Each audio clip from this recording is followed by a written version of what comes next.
లేకపోతే, నీవే లేకపోతే నేనసలే లేనయ్యా.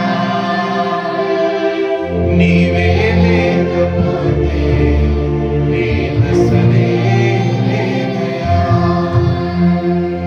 ఈనాటి స్థితి నీవు నాకు ఇచ్చినదే, నేను కలిగి ఉన్నవన్నీ నీదు కృపా భాగ్యమే.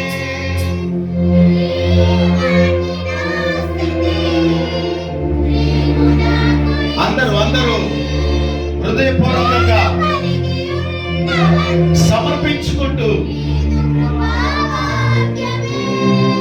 నీవు నా సొంతన్నావు, కృపక్షేమమిచ్చావు. నీవు నా సొంతన్నావు, కృపక్షేమమిచ్చావు. నీవే లేకపోతే, నిజంగా ఆయనకి సమర్పించుకుంటూ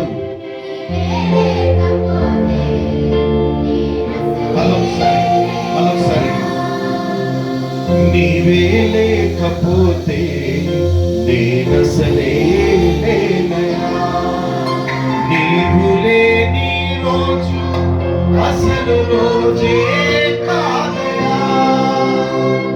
నీవు లేని బ్రతుకు అసలు బ్రతుకే. మరొకసారి రిపీట్ చేద్దాం మనస్ఫూర్తిగా. నీవు లేని రోజు నీ హృదయ అంతరంగంలో నుండి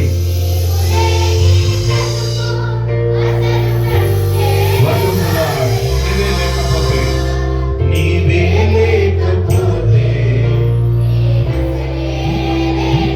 ఎంత మంచి దేవుడయ్యా.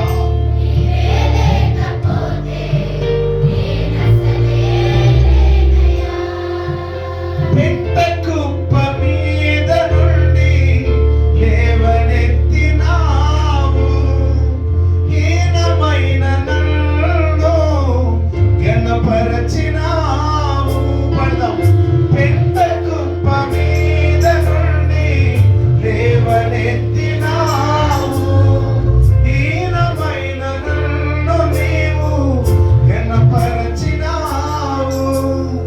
నీవే లేకపోతే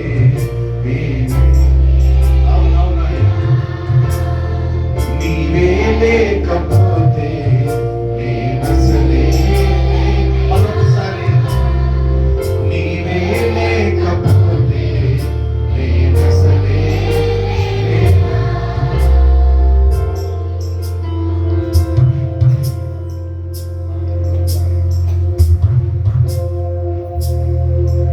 నీ వంటి వారు ఎవరున్నారయ్యా?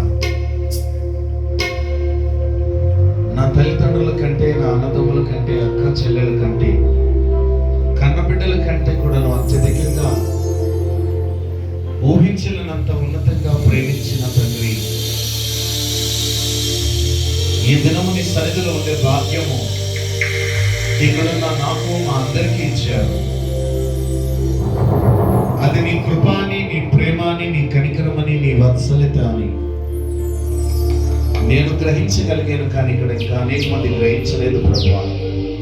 వారి హృదయంలోనికి అది అవగతం అవును గాక ప్రభువా. మీరే మీ రెక్కల నీడలో, మీ స్వాధీనంలో ఉండే ఆ యొక్క గొప్పతనము, ఆ ఉన్నతత్వము ప్రతి ఒక్కరికి అర్థమవడానికి ఆశీర్వదించండి.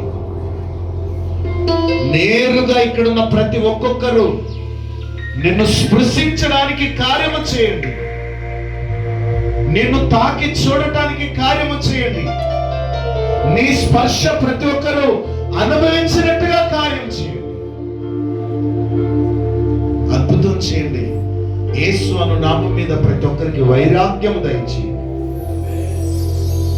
ఈ దశలో నుండి, ఈ వయసులో నుండి నైనా ప్రభువా గొప్ప కార్యం ప్రారంభించమని అప్పగిస్తూ, ఇచ్చిన ఆరాధన మీ చేతులకు సమర్పిస్తూ వినయంగా స్తుతించి ప్రార్థిస్తున్నాం తండ్రి.